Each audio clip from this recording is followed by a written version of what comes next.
Good morning. Welcome to the Daily Insider here on VegasInsider.com. I am Kevin Rogers along with Thom Cunningham, and we are set for the college basketball finale tonight. Yep. It is the national championship in Indianapolis, Baylor and Gonzaga.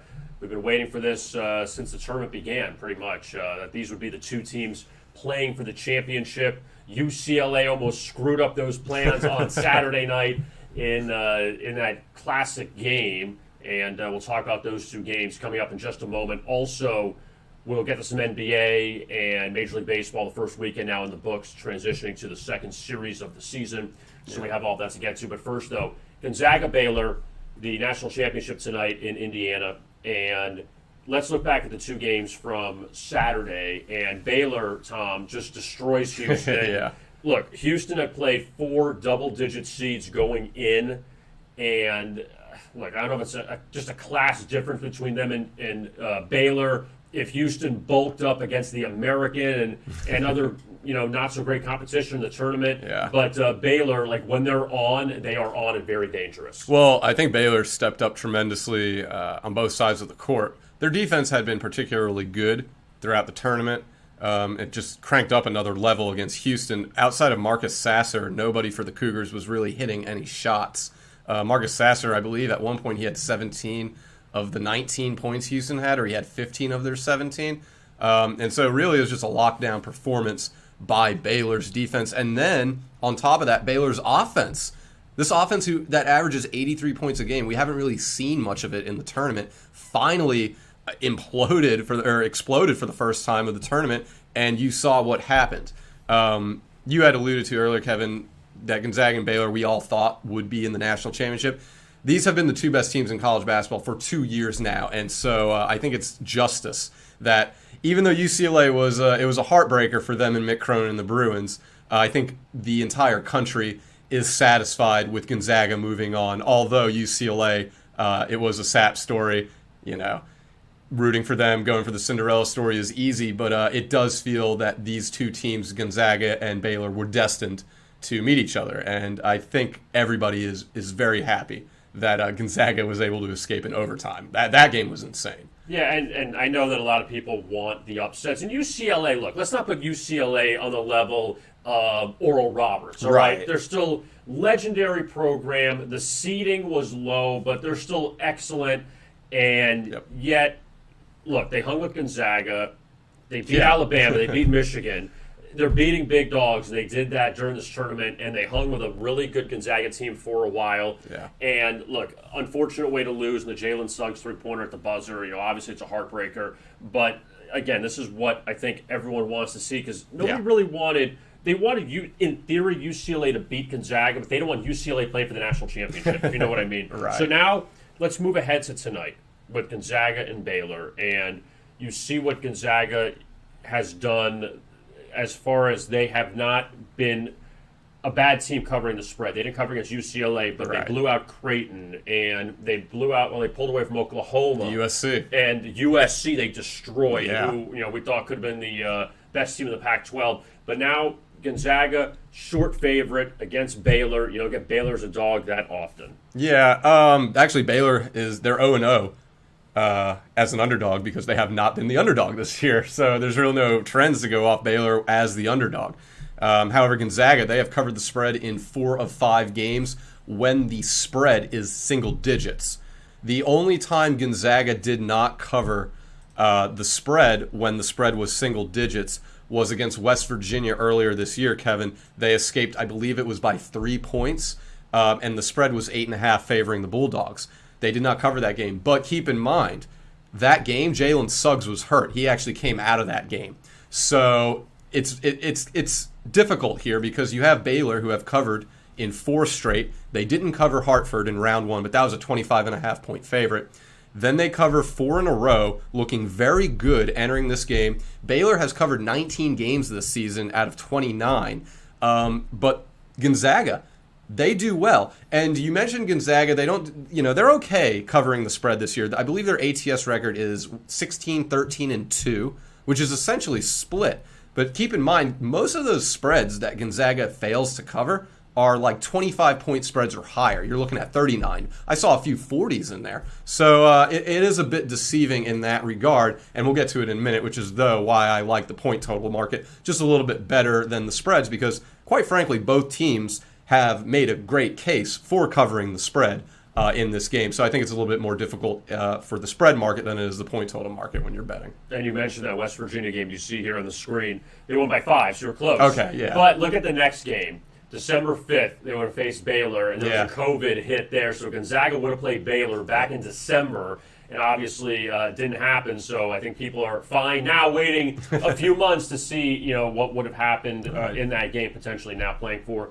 the national championship. But when you look at Gonzaga, again, in the WCC, you're laying 31, 33, 24, 21. You're laying all these huge numbers that we don't normally see Gonzaga as this short of a favorite. Right. They beat Iowa laying 4.5 back in December. They beat Kansas by 12 to begin the season. That game was down in Fort Myers, Florida. So, you don't get to normally see that. So it is weird on both cases, Gonzaga being that short of a favorite. And like you mentioned, Baylor, we don't see them as an underdog, I'm going to say ever, I mean this season at least, but Baylor doesn't get points. Well, and the thing with Baylor is they do cover short spreads very well. I believe Baylor has covered 5 in a row when the spread is 7.5 or less. And so you really have you have both schools making cases for taking them. And I think that makes this very, very difficult. If you, though, are a point spread bettor and you say, I don't want to look at any props, I don't want to look at any half betting, point totals, anything. I want to look at the spread. You really just gotta, you gotta go with your gut here, because you have two very evenly talented teams. You're talking about the best offense in the nation versus the second best offense in the nation. You're talking about an offense that averages 83 points a game, and you're talking about another offense that averages over 90 points per game. These two teams are Tweedledee, Tweedledum. They're so similar, and it's been that way for 2 years. So it's going to be very difficult to pick a winner in terms of the point spread, but I do like the point total market with more conviction in it. You look at Baylor right there. 5-point spread, 7.5 point spread, 8-point spread. They're covering against good teams, Arkansas, Houston, Villanova. So they have the confidence going into this game. Also keep in mind, the story was Baylor is struggling entering the Final Four, where Gonzaga is steamrolling teams. Those roles have seemingly reversed now, where Gonzaga was on ice and Baylor steamrolled their way into the championship. So the point spread is very, very difficult. Make no mistake about it. It's not easy to pick this one. And when you look at the totals for Baylor going back to mid-January, you see that streak of 6 in a row before they had a bit of a break there. They had a 3-week break. And then coming back against Iowa State, against West Virginia, the overtime victory. I mean, look at all those overs that they've hit. Only a few unders. One against Hartford. Again, that's the 116 game in the first round of the tournament. But that Villanova game was a low-scoring game. But a lot of high-scoring games now. And you know that Gonzaga is going to run, Baylor's going to run. So you wonder if it's just go with the over, be done with it. Right. And Baylor's three-point shooting really was the best it's been all tournament against Houston. Jared Butler is playing better than he has. He can't really play worse than he has the first 2 or 3 rounds of the tournament. It just seems like Baylor's offense is clicking at a very highly efficient rate. And honestly, their defense has been. But because Gonzaga is the best offense in the nation, I like the point total going over here. I know it's a bit high at 159.5. But Baylor, like you said, look at all those overs. They've gone over in 8 of 10, and we could even continue that trend even higher if we really wanted to. They typically go over. Now, Gonzaga, they have actually gone under the point total in 3 straight games after going over the game prior. And, of course, each team touched 90 points against UCLA, so clearly it went over the point total there. But, again, Gonzaga averages over 90 points per game. Baylor averages 83 points per game. Baylor's got the second most efficient offense in the nation. So I just think buckets are going to be scored in this game. And when you combine the point total record for both teams, it's 34-26. So again, you're playing the smart odds there, and you're going with the point mark. I like the point total market the best, going over 159.5. And looking back, even at Gonzaga, I mean, shoot, this team. I mean, you talk about scoring. I mean, go through. Look at all those numbers. Let's start from now to backwards. 93 against UCLA, 85 against USC, 83 against Creighton, 87 against Oklahoma, 98 against Norfolk State, 88 against BYU. The lowest scoring game was 78 against St. Mary's. Right. But and against St. Mary's, if you look at 2 of the 3, they scored less than 80. But every other game, they're scoring a ton of points, and that's why you think. But then, do you go the other way, Tom? Do you say, all right, not that's going to be a defensive battle, but everyone's expecting a lot of points that maybe, all right, we'll get more of a grinded out game since it's the national championship. I mean, we might. I'm not expecting that, though. When you get those grind out games, 2 things seem to be true. Players are nervous, so you have a lot of missed shots. And free throws as well, and just not good offenses. You're talking about the number 1 field goal percentage in the nation in Gonzaga, the number 1 2-point percentage in the nation in Gonzaga. You're talking about the number 1 3-point percentage in Baylor. To me, these teams do play good defenses, but their offenses are better than their defenses. So I really do feel that we will get buckets in this game. With the 159.5, one team doesn't have to touch 80. Only one team has to go over 80, and the other can touch high 70s. I expect both to touch the 80-point mark in this game, but the 159.5 allows the better some wiggle room to where, let's just say, Baylor might only touch 77, but Gonzaga should touch 83 in that regard. So if you think of it like that, I think the point total should go over. Again, both teams don't have to touch 80, but they have to come somewhere close to that range, and I think I would take that, considering the offenses that are on display in this game. So my conviction is with the offenses over the defenses in this game, but I can definitely see someone making a case for a slow, gritty game. I just don't think, based off what we've seen, we're going to get that. I think we're going to get an entertaining buckets upon buckets sort of national championship.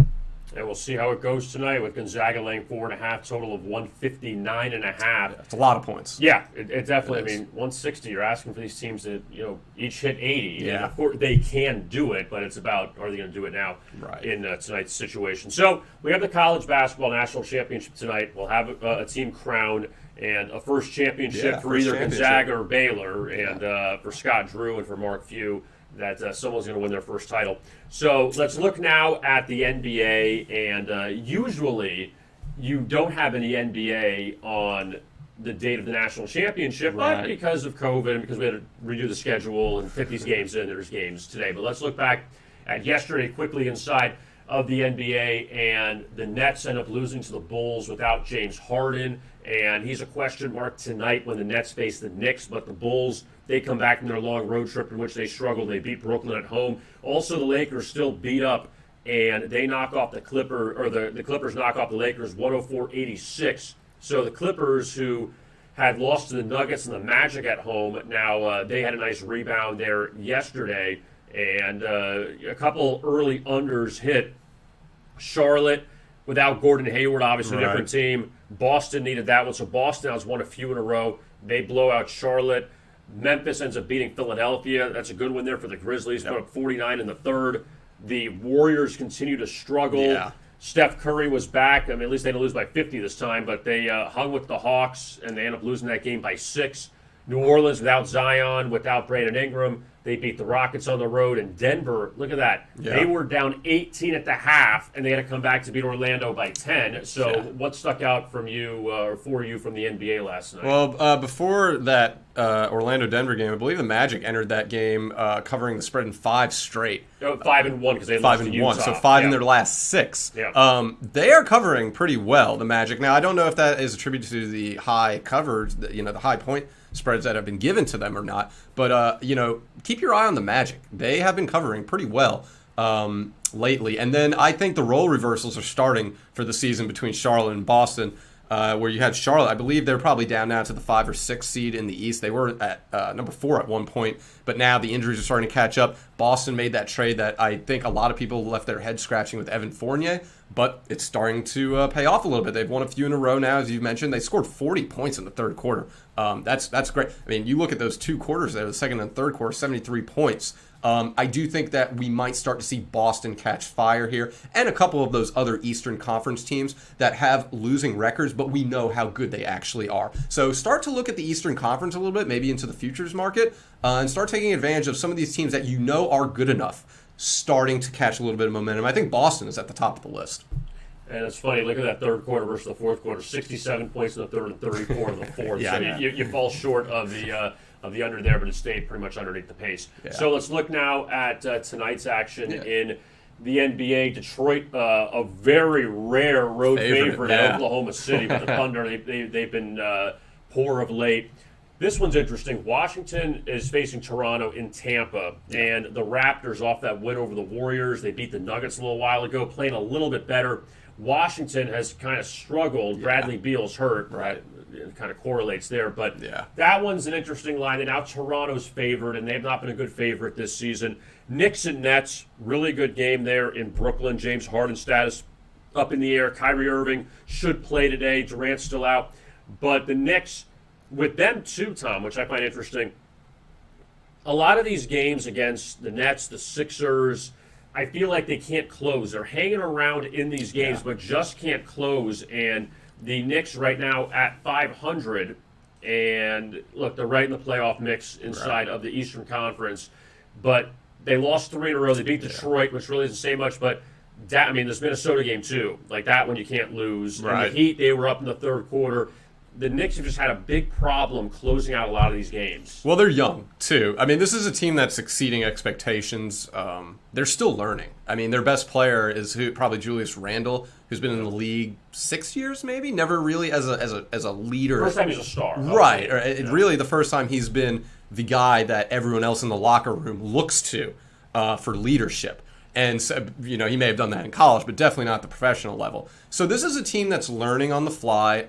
Coach Tibbs is doing a good job instilling what he wants with that team, and they're going. They're just learning. And quite frankly, I think them being at 25-25 in the playoffs right now is a huge step in the right direction. I mean, we've seen what the Knicks have been the past few years, even a decade for that matter. They've just been a laughingstock of the league.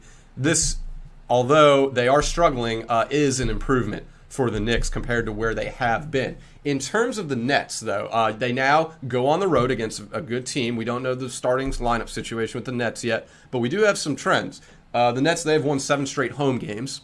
Also, the Knicks, they have covered the spread in 6 of 7 road games when playing the Nets, which means basically when they're in Brooklyn. So there is some comfort level with the Knicks when they have to hit the road and take on Brooklyn. And when you were looking at that team page, Kevin, the New York Knicks, they lost on the road to Minnesota, but before that they beat the Milwaukee Bucks on the road. So this team is, I think, good enough to beat anybody in the NBA. The trick is catching them on the right night. They're like a moving target in terms of betting. And so I think I have a little bit of conviction in the Knicks tonight covering, especially if Harden's out. But I do think the Nets should be able to win this game at home. Sacramento is laying 4.5 at Minnesota. And again, I mean, like, what kind of world are we living in? The Kings and Pistons are favored on the road in the same night. But Sacramento, this is the way they are. They won 5 straight. They were rolling along, and now they've lost 3 in a row. They lose to the shorthanded Lakers at home. Giannis didn't play. They lose by 1 to Milwaukee. I mean, at least they covered. But now they have 2 games against Minnesota and Detroit that you think are pretty winnable before they go to Utah. But the Kings, though, as a road favorite this season, won at Cleveland, also won at Detroit, lost at Chicago. So beat the bad teams. Yeah, lost to Houston. That was when James Harden was still there, not when he played that game. But I mean, for the most part, like, they take care of their business. But with the Minnesota Timberwolves, you can't really trust them that often. And they come off that win over the Knicks, but then they lose the last 2. They hung with Philadelphia. I'll give them that. And even the Memphis game rather on Saturday, they were in that one. The Grizzlies pulled away in the fourth quarter, but they hung in these. But again, at home, kind of hit or miss, and they haven't played yet this season. So, well, you see, they've covered the spread in 3 of their last 4 as the underdog. Some interesting stats here. The Timberwolves, they've actually won 4 of 5 home games when playing Sacramento. So there is some comfort level with the Timberwolves playing at home against, I don't want to call the Kings a weak opponent, but lesser. A subpar. Right, a subpar team, an average team. So they seem to have a little bit of confidence there. Sacramento, they have also failed to cover the spread in 9 of 10 games after losing at home the game prior. So there is a lack of confidence from the young Kings squad. When they lose at home, then they have to hit the road immediately. And so definitely keep in mind those 2 things. This is a game Minnesota can not only win, but they can cover the spread. And What else we got tonight? Utah and Dallas. That's kind of that's the premier game. Yeah. Jazz beat the Mavericks twice in Salt Lake City in a back-to-back earlier in the season, and now Utah laying 4.5 on the road. It feels like Utah's kind of come back to life a little bit. I know, look, they're still the number 1 seed right now in the Western Conference. Yeah. But they had some stumbles, at least right into the All-Star break. Yeah, and since then, you look at it for the Utah Jazz. 8 straight wins. I said they've stumbled. I mean, it feels like that they had those problems a little while ago. Now those problems are done. You see all those ATS losses here to begin March, and now towards the end of this month. I mean, look, let's just. Utah is an excellent team. They hit a lot of threes. They got a lot of talent all over the place. But look at their schedule recently. Okay, let's not. This thing has kind of worked out. Toronto's a mess. Chicago's not good. No one played for the Nets. Memphis, up and down team. They beat 3 times out of 4. Cleveland's terrible. Orlando's terrible. Chicago, again, So they beat a lot of also-rans, I guess is the term we could use. Yeah. Now, this is what they have ahead. This is interesting. At Dallas, at Phoenix, and Portland. Yep. Now, after that, they're going to clean up again at home. They're going to clean up against Sacramento, Washington, OKC, Indiana. But the next 3 are interesting. Yeah. Again, with Utah. Are they the Hawks from a few years ago? Is it going to be, it's not going to be 60 wins this year because you play a shorter season, but number 1 seed, and then you can't get out of the second round because you're going to play the Clippers, or if the Lakers get healthy again, now you're going to run into a pretty good team. So that's kind of the question. I don't want to take away from what Utah's done, but let's just put in perspective what they've beaten the last 8 games. I mean, the last good one, I feel like, came at Boston back in mid-March. And Boston was kind of struggling then, too. Yeah. I don't know if the thing with the Hawks, well, Atlanta as a city is cursed in sports. I can say that because I'm from Atlanta, so it's okay. We're just cursed in general. I think the Utah Jazz, though, are a little bit better than that Hawks team. I have a little bit more confidence in the Jazz in the playoffs than I did the Hawks that year, where they have like 5 starters named Player of the Month in January. Right. So I honestly think, though, Utah, they have proven that they can win in the playoffs with the team that they have. The Gobert, Donovan Mitchell, you add Bojan Bogdanovic, who is a completely overlooked in that offense. This guy he's like an easy 15 points for Utah. Joe Ingles has really stepped up as a scoring threat. This guy usually would just get in the face of the other team's best player, almost like a Bruce Bowen. But he's really starting to hit a lot of shots and really scoring ample points. Then you add Mike Conley, who's been there another year, so it's just more time to develop chemistry. Because if you remember when Conley moved to Utah, he was still trying to figure out how to play with these guys. Now it just seems like the gel is there. Jordan Clarkson's coming off the bench. He's going to win 6th Man of the Year. I have a lot of conviction in this Utah team, but I've also seen them do it in the past. So I can confidently say I think that they're going to make a pretty good run in the playoffs. Now, obviously, there might be an injury or something that happens where that changes over the course of the time. But as of right now, I like Utah. And Quinn Snyder, who might win Coach of the Year this year, is one of the best spacing coaches in the NBA, and I think that works really well with the 3-point shooting and the passing ability of Mike Conley in that offense.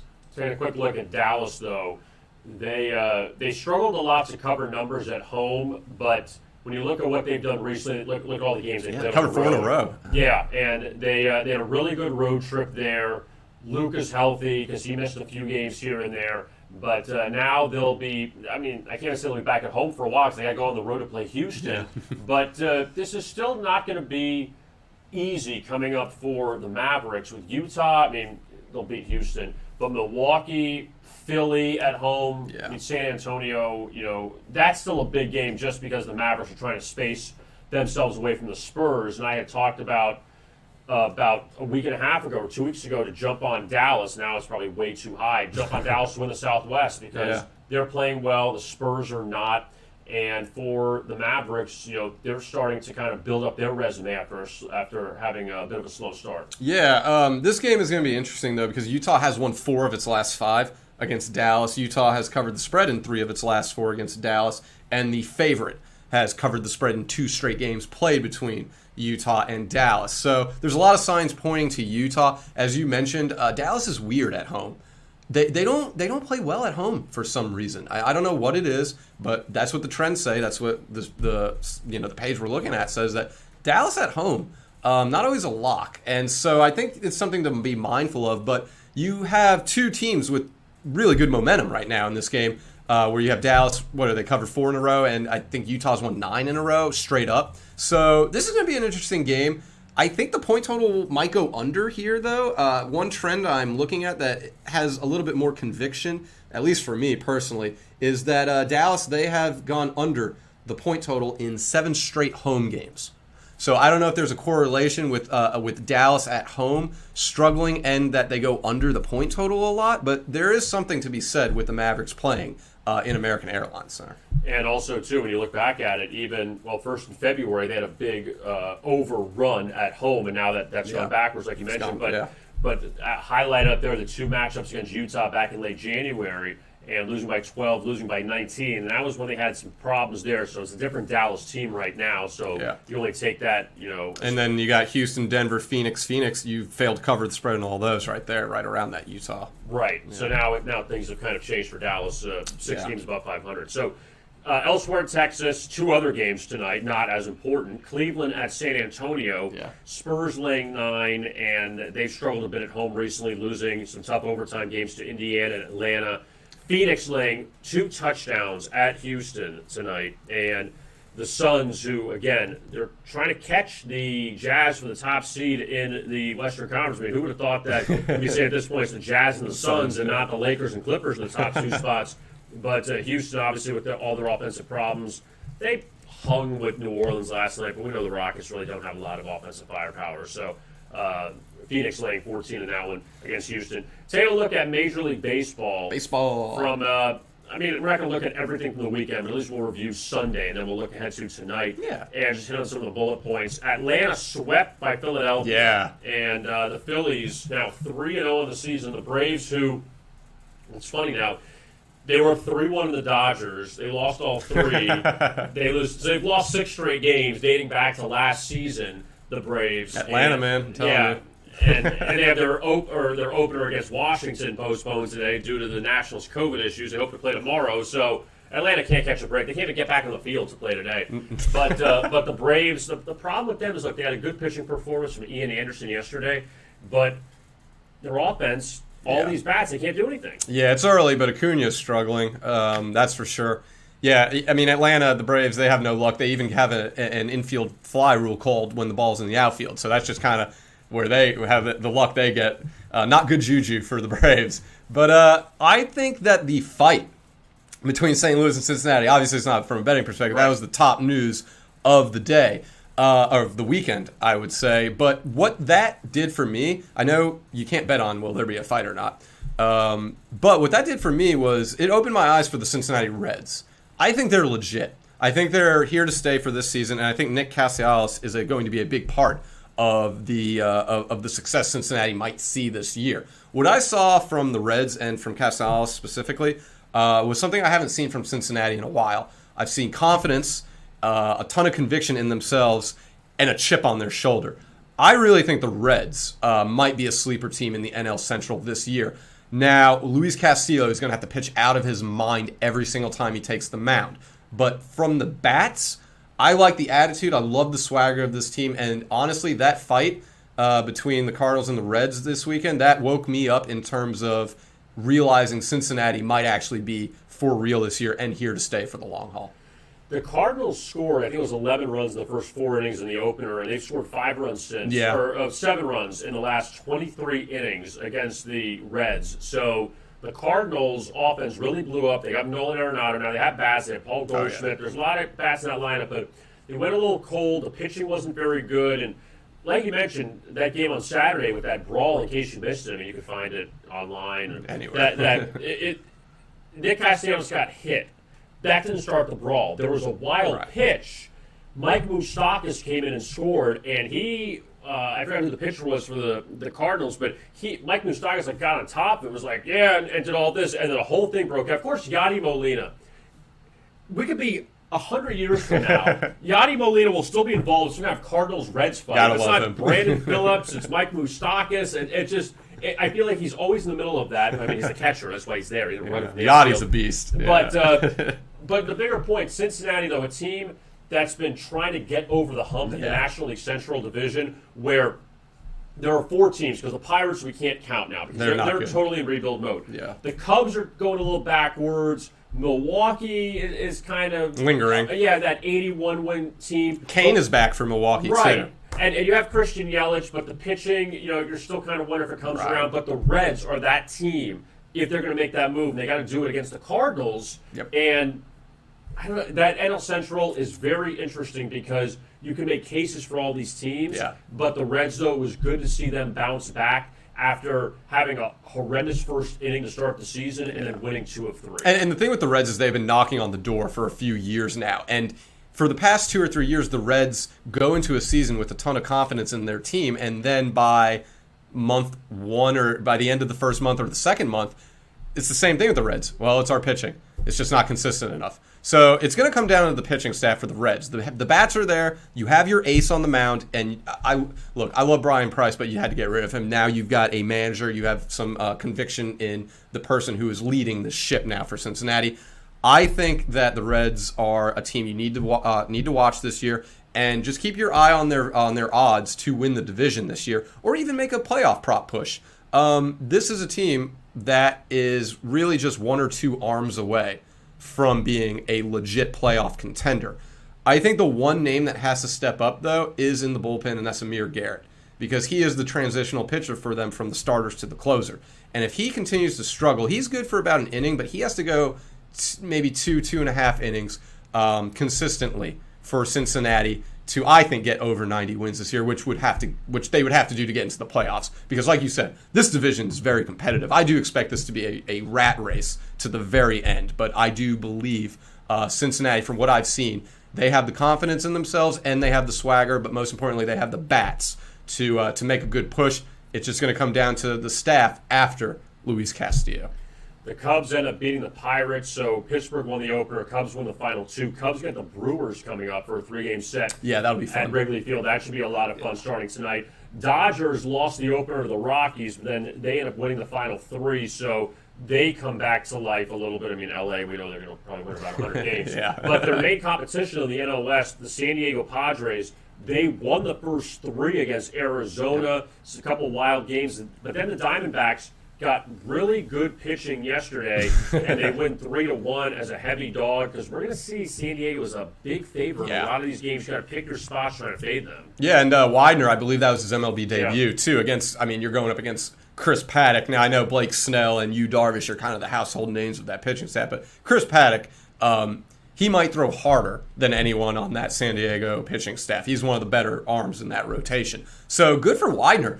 On the road, his MLB debut against a good lineup, a fearing lineup. I mean, that's an intimidating lineup to face against a really good pitcher that you're facing. So hats off to Widener. And I told you this at the beginning of the year, Kevin. I think the NL West, all the teams that are not named San Diego or Los Angeles, are better than advertised. Now, they're not out here winning series against San Diego or Los Angeles, but the Rockies won Game 1. They covered the 2.5 run line against the Dodgers. These are teams that will not, they're just not going to let the Dodgers and the Padres walk over them. And so it's definitely something to keep an eye on in the NL West. These games should be closer than advertised, because I think the idea is San Diego and LA are so high above everyone else in that division, which they are.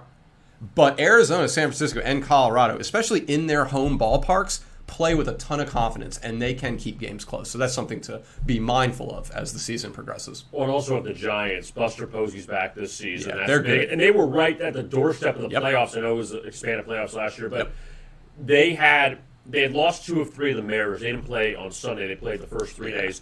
But they blew a 5-0 lead in the first game against Seattle. They won the second game, lost the third game. But that's something also to watch out for. San Francisco goes to San Diego to play the Padres, and the Giants, who, again, it's an interesting mix of veterans and rookies. Yeah. They don't really have an ace on their staff, and Johnny Cueto maybe kind of more at the end of the line than he was a few years ago. But that's another team, though, that everyone thought was going to be terrible. That's average, but again, you're not expecting much out of them as opposed to the Cubs or the Brewers. We're expecting more with the Giants. Yeah, you're playing San Diego and LA 38 times, so it's not going to be easy. But also you're getting Arizona and Colorado 38 times, so maybe the Giants can help themselves out there. And the Giants, they got a good lineup. They got the Logos kid, Yastrzemski's. He might be the most overlooked player in baseball, let alone the Giants. The Padres, they have led after 3 innings in 3 of their last 4 games. But the Giants have won 7 of 8 road games when they're playing in the division as an underdog on a Monday night. So I could see something here where maybe San Diego gets off to an early lead and then San Francisco maybe battles back. But I think what's going to be revealed to us with the NL West is how these bottom feeders, the Diamondbacks, the Rockies, and the Giants, play on the road against good teams, which we haven't seen yet. Again, it's early. We've only had, 3 or 4 games out of 162. It's early, but I think tonight's game, San Francisco going to San Diego, is a good measuring stick game, if you will, to see how these bottom feeders in the division do on the road against the top teams.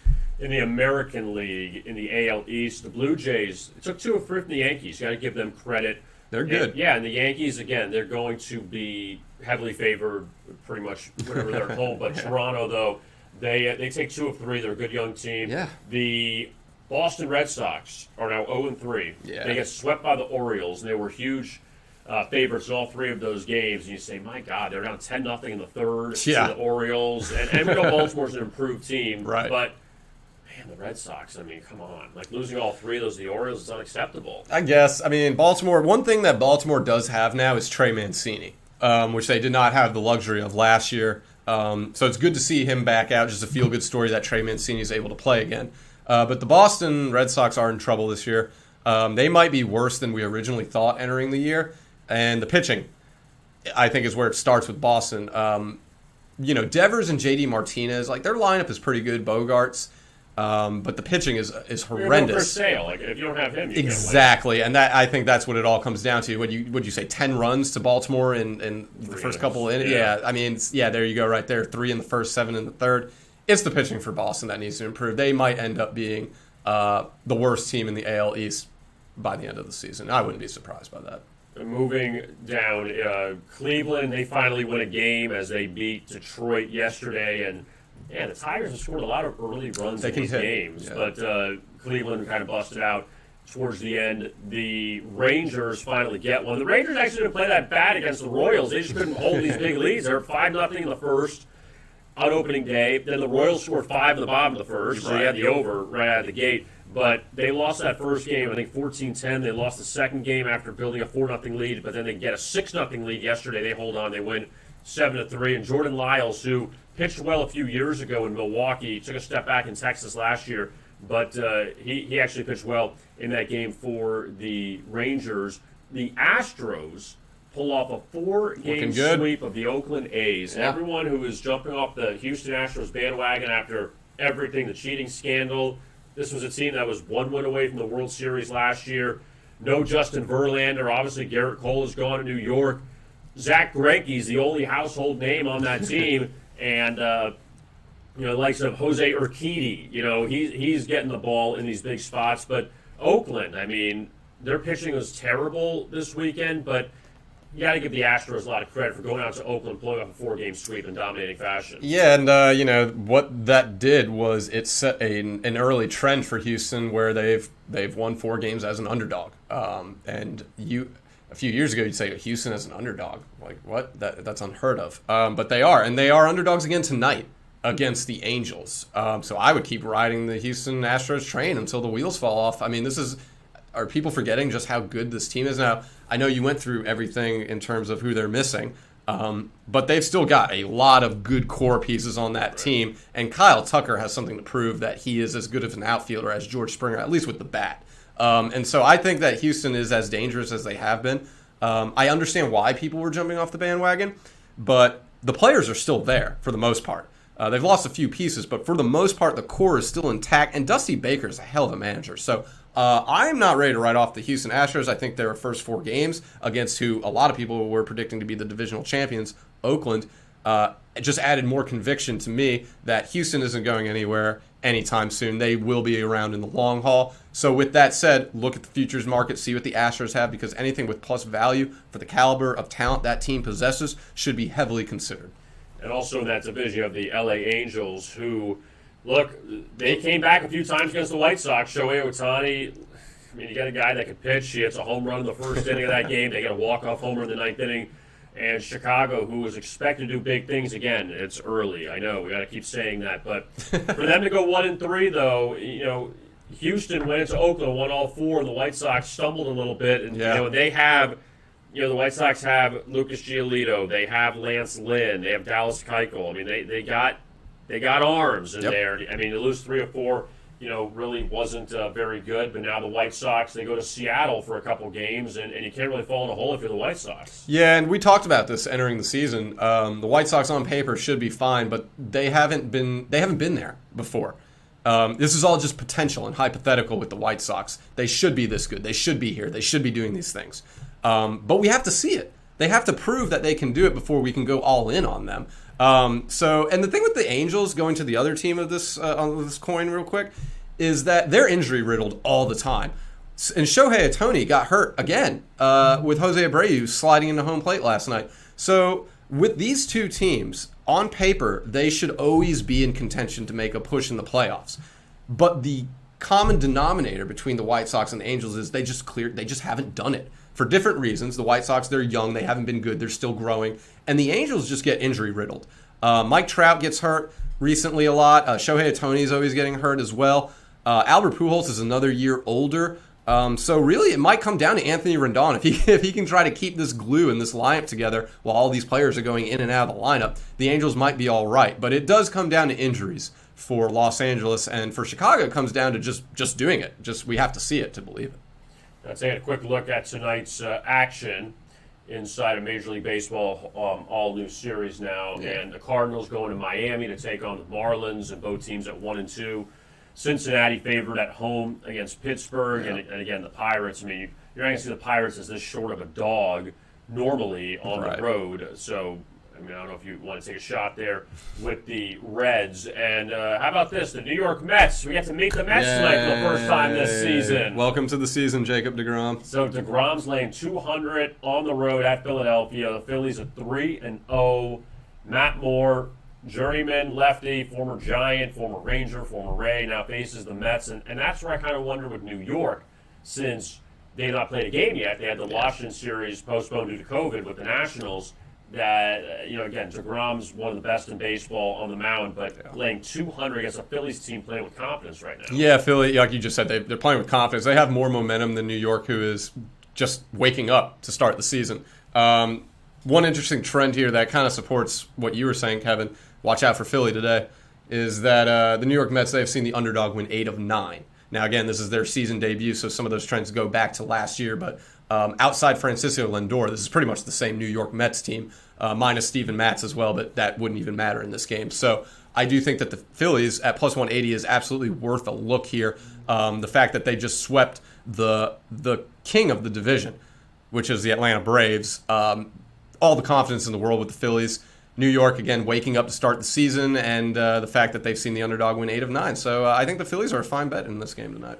San Diego and San Francisco, late night at Petco, and the Padres are 150 favorite. Again, you don't have one of the big guns on the mound, Anthony DeSclafani, the former Cincinnati Red, who actually a pretty good hitter when he's up at the plate. Yeah, but but as far as a pitcher, now he's making his Giants debut tonight. In the American League today, you have a couple afternoon games, the Twins and the Tigers, and Minnesota. We didn't hit on them before, but by already they should have swept the Brewers. You're right. They blew that game in the ninth inning on Thursday, a 5-2. Couldn't hold on, lost in extra innings. But then they win the final 2. They have excellent pitching. And Max Shoemaker was a guy who was a stand-up for the Angels a few years ago. And now, our problems, we'll see what he can do against Jose Urena, former Miami Marlin, now with the Tigers. But Detroit, they are an underdog once again. Toronto and Texas, you just mentioned Steven Matz. Now he's with the Blue Jays against Mike Foltynewicz, the former Atlanta Brave, who had one good season. And then he got DFA'd last year. But Texas, though, talking about them with their series in Kansas City, the offense looked good. Like they actually hit the ball well for a Ranger team that's not expected to do much. But now Toronto, though, Tom, flipped. They were an underdog against the Yankees 3 times. Now all of a sudden the expectations have changed as a favorite on the road here. Well, the opponent has changed. That's a big reason why. I mean, the Yankees will probably not be underdogs at home this year.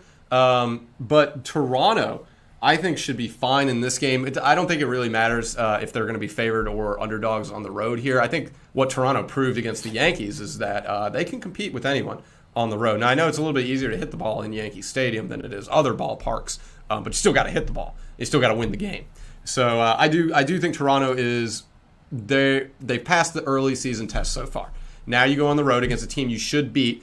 Will the Rangers catch Toronto sleepwalking into this game? Because this is a game that this is a series Toronto should win. They should sweep, honestly. But now you have Texas, as you mentioned, who has been hitting the ball well. Texas just needs a few good pitching games to win. But it's hard to ignore the fact that Texas gave up 25 runs in the first 2 games to a Royals team. Now you're facing a much better lineup against Toronto. So I think Toronto is fine taking here. I'm not worried about Texas, even with their bats.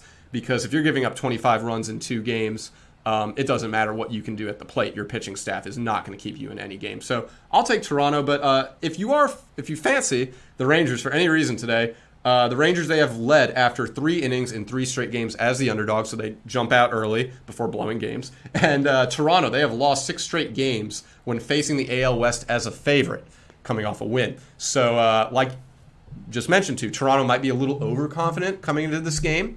But I don't expect... These are professionals. It's a young team who's focused with a chip on their shoulder. I think Toronto has more of something to prove this year rather than arrogant swagger. So I'm going to go with the Blue Jays here. It's funny how you see 2 teams as a very heavy underdog at 3-0. The Phillies, who are at plus 180, and the Orioles at plus 195. They're 3-0. They're still a huge dog, but we know why. They're playing the Yankees tonight. I don't have the faith even in laying the 1.5 with the Yankees at home. Tampa Bay and Boston at Fenway. And again, the Red Sox, they're so bad. They didn't play well against the Orioles, obviously. And now they get Tampa Bay, who the Rays beat the Marlins 1-0 in their first game of the season. They scored 4 in the top of the 9th to break a 2-2 tie on Friday. And then Saturday, the Marlins bats woke up and won. Michael Wacha making his first start for Tampa Bay after he was with the Mets last year and the Cardinals previously. I don't really know how much is left in the tank. Nick Pivetta, I guess the nephew of Dick Pivetta, he makes his Red Sox debut this season. He came over from the Phillies last year. And, again, Boston got the lineup, but the big question is the pitching. Yeah, it is. And, I think for those odds that we're looking at right now, I'd take Tampa Bay in a heartbeat. That money line is basically a pick 'em. But the talent of these teams will tell you otherwise. This is much more than a pick 'em. I don't know what it is with Vegas and Tampa Bay. They just don't respect the Rays at all. I don't know if it had something to do with Kevin Cash pulling Blake Snell or not, but this team is way better than the odds they've been given, which does include futures markets. I remember looking when the season started, Tampa Bay wasn't even in the top 5 for the AL pennant odds, which is insane to me because they could end up winning the whole AL. So I like Tampa minus 110. Nick Pivetta, I have no conviction in. The pitching for Boston, not that good. In Tampa Bay, they've won 8 straight games when playing in Fenway Park. So they're very comfortable playing there. I'll take Tampa Bay, especially with the short line. And the other games coming up out west tonight, the Astros, will see if they can do it again, playing the Angels, and both teams obviously with a lot of momentum in that one. White Sox, they're interesting, playing in Seattle against the Mariners. Justice Sheffield is a guy a lot of people don't know. He pitched well towards the end of last season for the Mariners, and now you're getting him as a short underdog. Carlos Rodon, who he's been shaky over his career. He's obviously not the number 1 option for the White Sox. But again, this game is very interesting looking at the 2 sides because Seattle was off yesterday. They played the first 3 games against San Francisco, won 2 of 3. Probably should have lost 2 of 3 because the first game they had no business winning, down 5-0 and coming back at the end. But the White Sox, though, 1-3. You can't slip into this 1-5, 2-6 hole out of the gate, no. even early. Because look, we know the Central is going to be a 2-horse race between the Twins and the White Sox. That Kansas City's not going to be a factor, Detroit's not going to be a factor, and Cleveland's probably not going to be a factor. But you still don't want where Minnesota has started off well, and now they get Detroit. So then you struggle, and all of a sudden Minnesota's 5-2 out of the gate, and you're 2-6, and then say, okay, now we got some work to do. You got to take advantage of your games you're supposed to win. It's not going to be easy though, because as you mentioned, Rodon, who was deemed the future ace of Chicago, he's had injury issues his past 2 years, which is why his performances have been a bit sluggish compared to what his potential and expectations were.